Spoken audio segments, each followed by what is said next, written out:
व्हाट्सएपको group बनाएर एसईको प्रश्नपत्र out, 3 जना पक्राउ। माध्यमिक शिक्षा परीक्षा एसईमा मर्यादा विपरीत कार्य गरेको आरोपमा जिल्ला प्रहरी कार्यालय रौतहटले 3 जना युवकहरूलाई नियन्त्रणमा लिएको छ।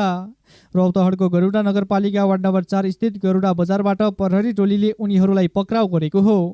पक्राउ पर्नेहरूमा रौतहट गरुडा नगरपालिका 7 बस्ने 18 वर्षीय चन्दन पटेल, वृन्दावन नगरपालिका 7 का 20 वर्षीय रोहित कुमार पटेल र सर्लाही बराल नगरपालिका 8 का 18 वर्षीय धीरज शाह रहेका छन्।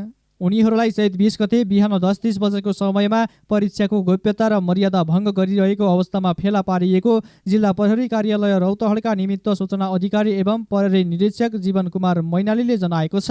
प्रहरीका अनुसार पक्राउ परेका व्यक्तिहरूले व्हाट्सएप ग्रुप बनाएर परीक्षा केन्द्रबाट प्रश्नपत्र बाहिर पठाउने र मोबाइल फोनको माध्यमबाट परीक्षार्थीहरूलाई उत्तर उपलब्ध गराउने कार्यमा संलग्न रहेको पाइएको छ। विद्युतीय माध्यमको प्रयोग गरी परीक्षाको गरिमामा आँच पुर्याएको भन्दै उनीहरूमाथि प्रहरीले निगरानी बढाएको थियो।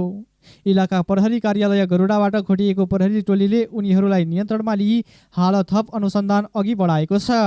प्रहरी निरीक्षक मैनालीका अनुसार घटनाबारे विस्तृत अनुसन्धान भइरहेको छ। व्हाट्सएपको ग्रुप बनाएर एसईको प्रश्नपत्र आउट, 3 जना पक्राउ। माध्यमिक शिक्षा परीक्षा एसईमा मर्यादा विपरीत कार्य गरेको आरोपमा जिल्ला प्रहरी कार्यालय रौतहटले 3 जना युवकहरूलाई नियन्त्रणमा लिएको छ। रौतहटको गरुडा नगरपालिका वार्ड नम्बर 4 स्थित गरुडा बजारबाट प्रहरी टोलीले उनीहरूलाई पक्राउ गरेको हो।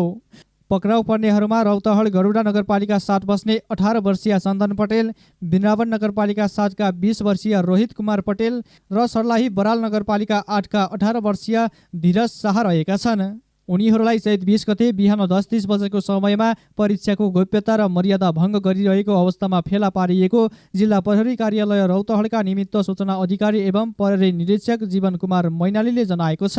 प्रहरीका अनुसार पक्राउ परेका व्यक्तिहरूले व्हाट्सएप ग्रुप बनाएर परीक्षा केन्द्रबाट प्रश्नपत्र बाहिर पठाउने र मोबाइल फोनको माध्यमबाट परीक्षार्थीहरूलाई उत्तर उपलब्ध गराउने कार्यमा संलग्न रहेको पाइएको छ। विद्युतीय माध्यमको प्रयोग गरी परीक्षाको गरिमामा आँच पुर्याएको भन्दै उनीहरूमाथि प्रहरीले निगरानी बढाएको थियो।